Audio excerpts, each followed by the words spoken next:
बहुत समय पहले एक नगर में सेठ धर्मदास नाम का बहुत अमीर व्यापारी रहता था। उसके पास धन दौलत की कोई कमी नहीं थी, लेकिन वो बहुत कठोर स्वभाव का था। वो गरीबों को पैसे तो उधार देता था, लेकिन बदले में इतना भारी ब्याज लेता कि लोग जीवन भर उसका कर्ज नहीं चुका पाते। कई किसान और गरीब लोग उसके कर्ज के बोझ से परेशान रहते थे।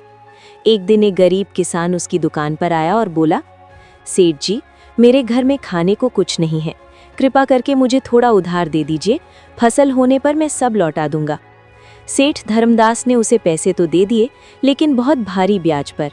कुछ महीनों बाद जब किसान की फसल खराब हो गई तो वो कर्ज नहीं चुका पाया। किसान हाथ जोड़कर बोला, सेठ जी, मुझे थोड़ा और समय दे दीजिए। लेकिन सेठ का दिल नहीं पसीजा। उसने किसान की जमीन और घर तक छीन लिया। समय बीतता गया। एक दिन अचानक सेठ धर्मदास की मृत्यु हो गई। जब उसकी आत्मा यमलोक पहुंची तो यमराज ने उसके कर्मों का हिसाब देखा। यमराज ने कहा, तुमने अपने धन के घमंड में बहुत गरीबों को सताया है, अब तुम्हें अपने कर्मों का फल भोगना होगा। कहते हैं कि अगले जन्म में सेठ धर्मदास एक बैल के रूप में जन्मा।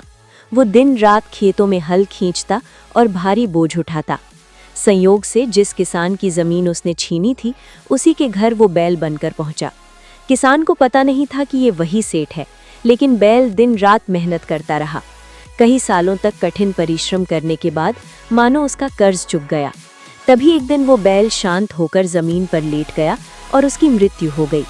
लोग कहते हैं कि उस दिन किसान ने सपना देखा जिसमें वही सेठ धर्मदास आकर बोला, आज मेरा कर्ज उतर गया, तुम्हें जो दुख मैंने दिया था उसका फल मैंने भोग लिया। सीख, ये कथा हमें सिखाती है कि धन और शक्ति का घमंड कभी नहीं करना चाहिए, क्योंकि कर्म का फल हर किसी को कभी न कभी जरूर मिलता है।